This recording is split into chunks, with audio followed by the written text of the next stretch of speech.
ఓం శాంతి. ఈరోజు Murali date 6 December 2025. బాబా చెప్తున్నారు, మధురమైన పిల్లలు, ఈ శరీరం అనే ఆటబొమ్మ ఆత్మ అనే చైతన్యమైన తాళం చెవితో కదులుతుంది. మీరు స్వయాన్ని ఆత్మగా నిశ్చయం చేసుకుంటే నిర్భయులుగా అవుతారు. ప్రశ్న: ఆత్మ శరీరంలో ఉండి ఆటలాడుతూ క్రిందకి వచ్చేసింది కనుక దానికి ఏ పేరు పెట్టవచ్చు? జవాబు: తోలుబొమ్మ. డ్రామాలో తోలుబొమ్మలాట ఎలా చూపిస్తారో ఆత్మలైన మీరు కూడా తోలుబొమ్మల వలె 5000 సంవత్సరాలు ఆటలాడుతూ క్రిందకు వచ్చేశారు. తోలుబొమ్మలైన మీకు పైకి ఎక్కే దారిని తెలిపేందుకు తండ్రి వచ్చారు. ఇప్పుడు మీరు శ్రీమతం అనే కీని ఉపయోగిస్తే పైకి వెళ్ళిపోతారు. పాట: సభలో దీపం వెలిగింది. ఓం శాంతి. ఆత్మిక తండ్రి ఆత్మిక పిల్లలకు శ్రీమతంను ఇస్తున్నారు. ఎప్పుడైనా పిల్లల నడవడికలు బాగా లేకుంటే వారి తల్లిదండ్రులు నీకు ఆ ఈశ్వరుడే చెప్పాలి అని అంటారు. కానీ ఈశ్వరుడు నిజంగానే మతంనిస్తారని వారికి తెలియదు. ఇప్పుడు పిల్లలైన మీకు ఈశ్వర్య మతం లభిస్తూ ఉంది అనగా పిల్లలు శ్రేష్టంగా అయ్యేందుకు ఆత్మిక తండ్రి తమ పిల్లలకు శ్రేష్ట మతంను ఇస్తున్నారు. ఇప్పుడు మనం అత్యంత శ్రేష్టంగా అవుతున్నామని మీరు తెలుసుకున్నారు. తండ్రి మనకు చాలా శ్రేష్టమైన మతంనిస్తున్నారు. మనము వారి మతంను అనుసరించి మనుషుల నుండి దేవతలుగా అవుతున్నాము. మనుషులను దేవతలుగా తయారు చేయవారు ఆ తండ్రియేనని రుజువు అవుతూ ఉంది. సిక్కులు కూడా మనుషుల నుండి దేవతలుగా అని గాయనం చేస్తారు. వారు తప్పక మనుషుల నుండి దేవతలుగా అయ్యే మతంను ఇస్తున్నారు.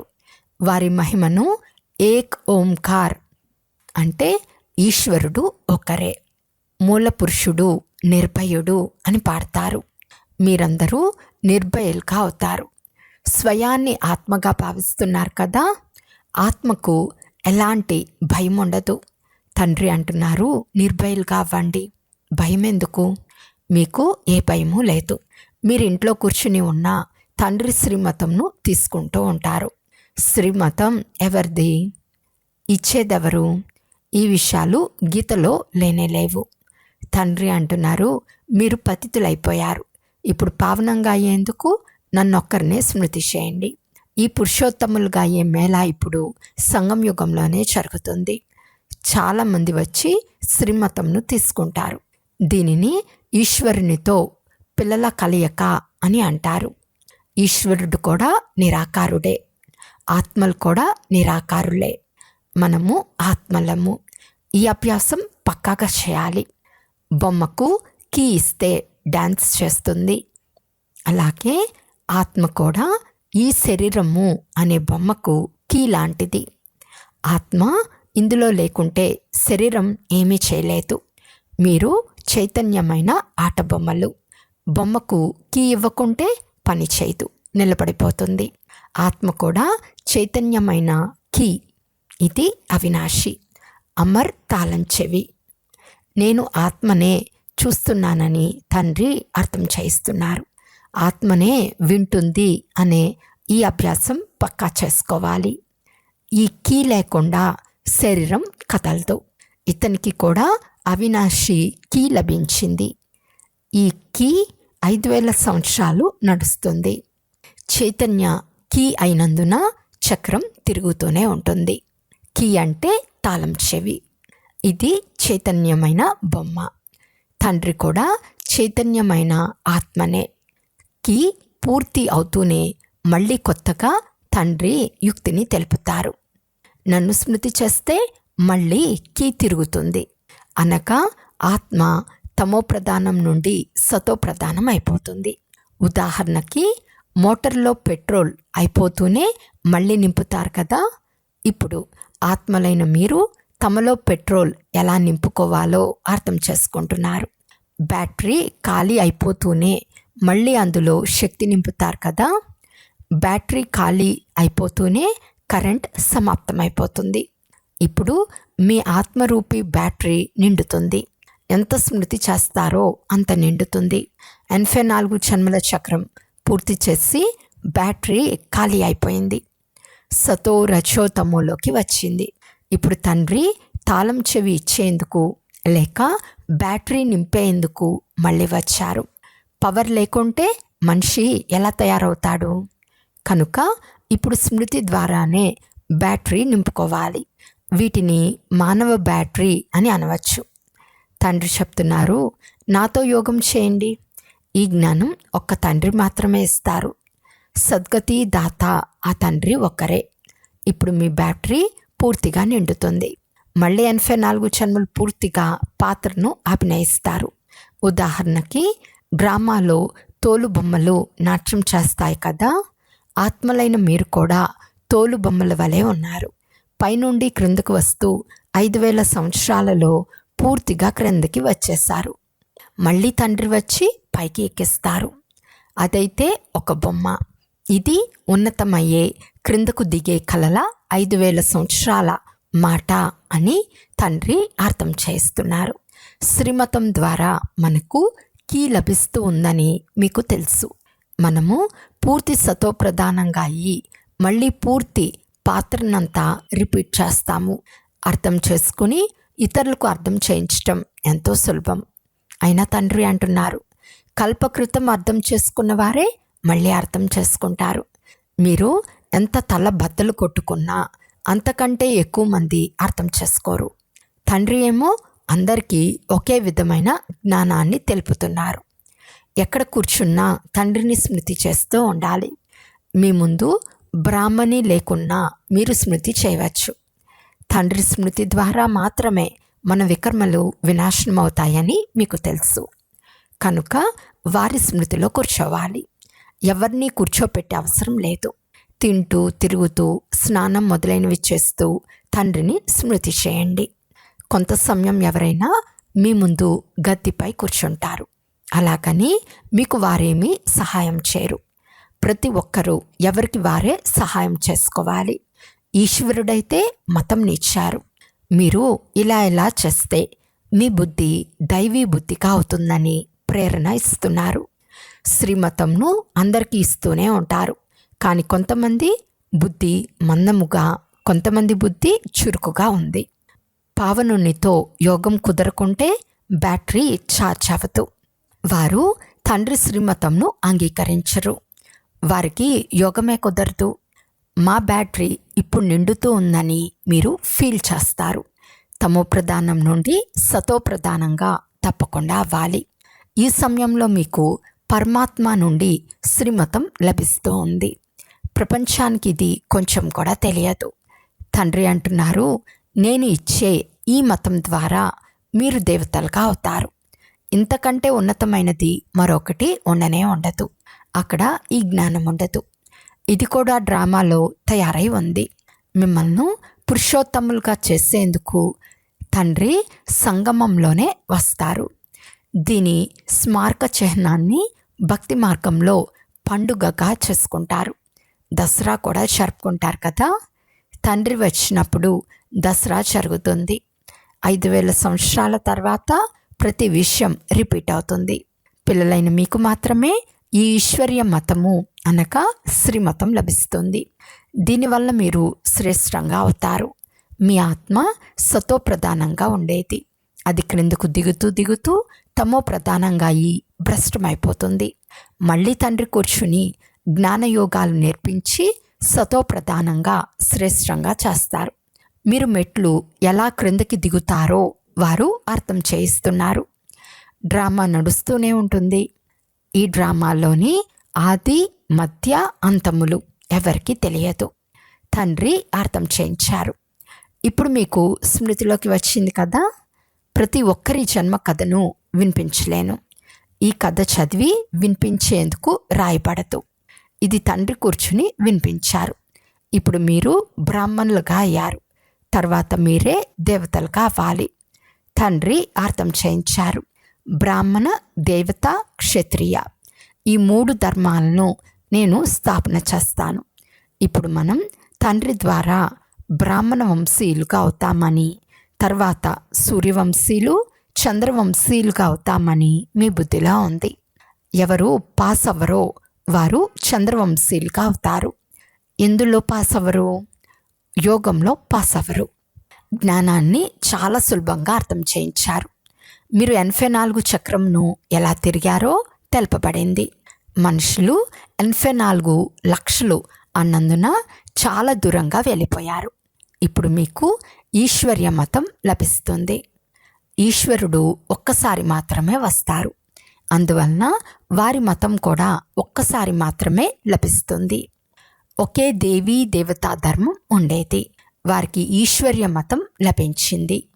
దానికి ముందు సంగం యుగం ఉండేది. తండ్రి వచ్చి ప్రపంచాన్ని పరివర్తన చేస్తారు. మీరిప్పుడు పరివర్తన అవుతున్నారు.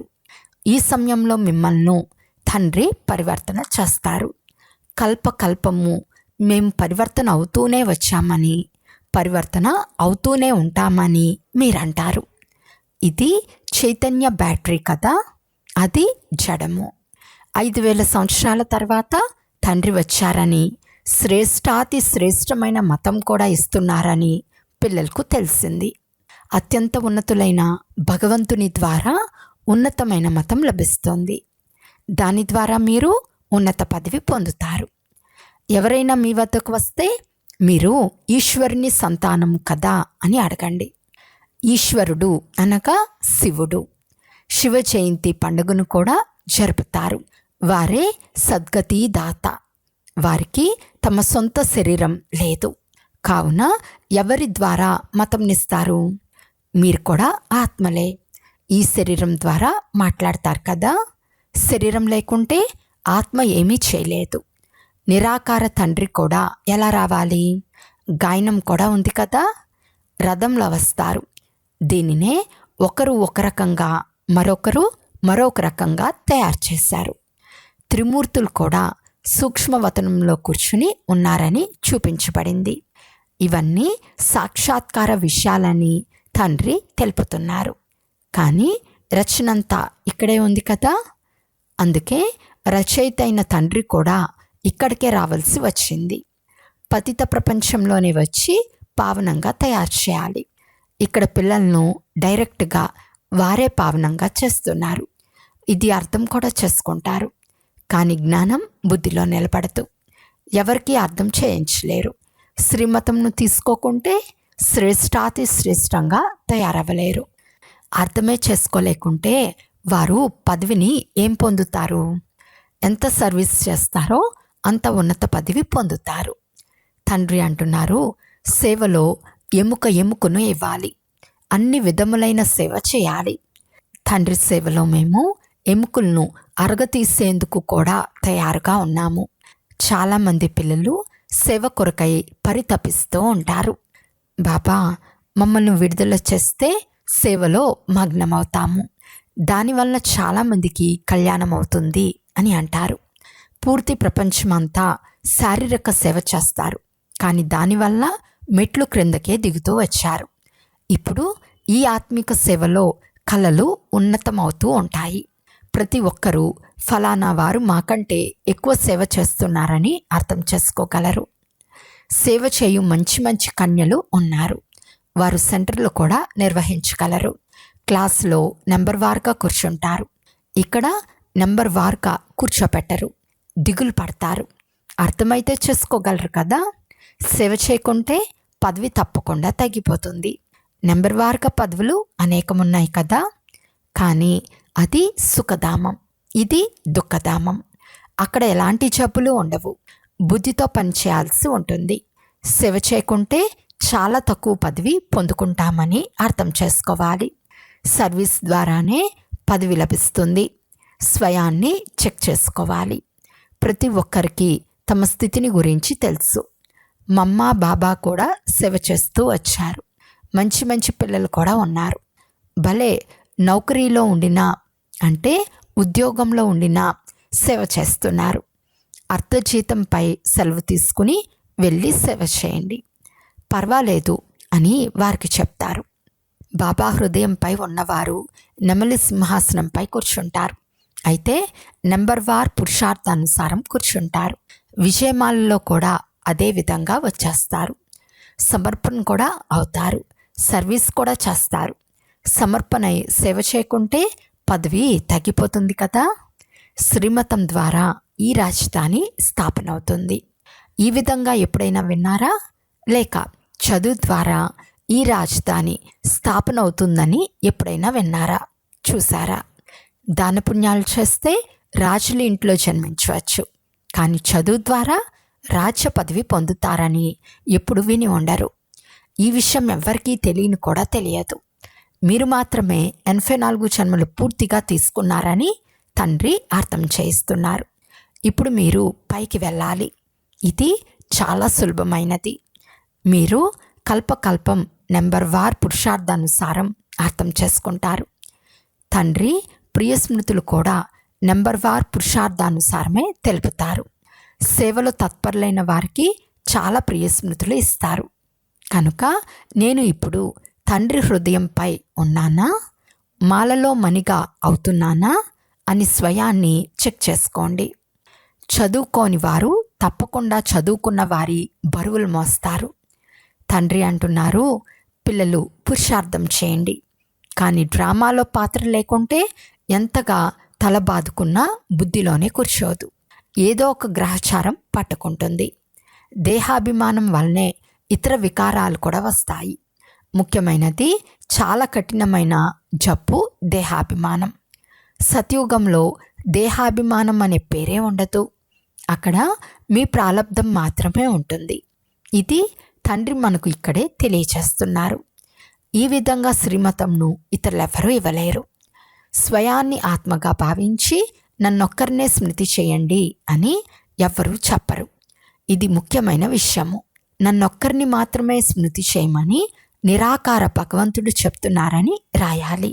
స్వయాన్ని ఆత్మగా భావించండి. మీ దేహాన్ని కూడా స్మృతి చేయకండి. భక్తిలో కూడా ఒక్క శివుణ్ణే పూజిస్తారు కదా. ఇప్పుడు జ్ఞానం కూడా నేను మాత్రమే ఇవ్వగలను.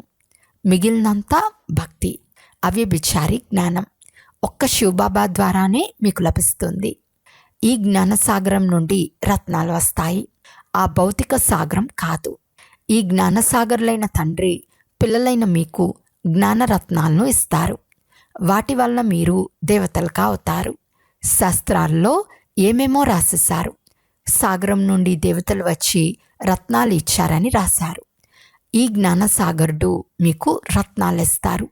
మీరు ఇంతకుముందు రాళ్ళు ఏరుకునేవారు, అందుకే రాతి బుద్ధి కలవారిగా అవుతారు. ఇప్పుడు రత్నాలు ఏరుకోవటం వలన మీరు పారస్ బుద్ధి కలవారిగా అయిపోతారు. పారస్నాథులుగా అవుతారు కదా. ఈ లక్ష్మీనారాయణ విశ్వానికి యజమానిగా ఉండేవారు. భక్తి మార్గంలో అనేక పేర్లు, అనేక చిత్రాలు తయారు చేసి ఉంచారు. వాస్తవానికి లక్ష్మీనారాయణ అన్న పారస్నాథుడు అన్న ఒక్కరే.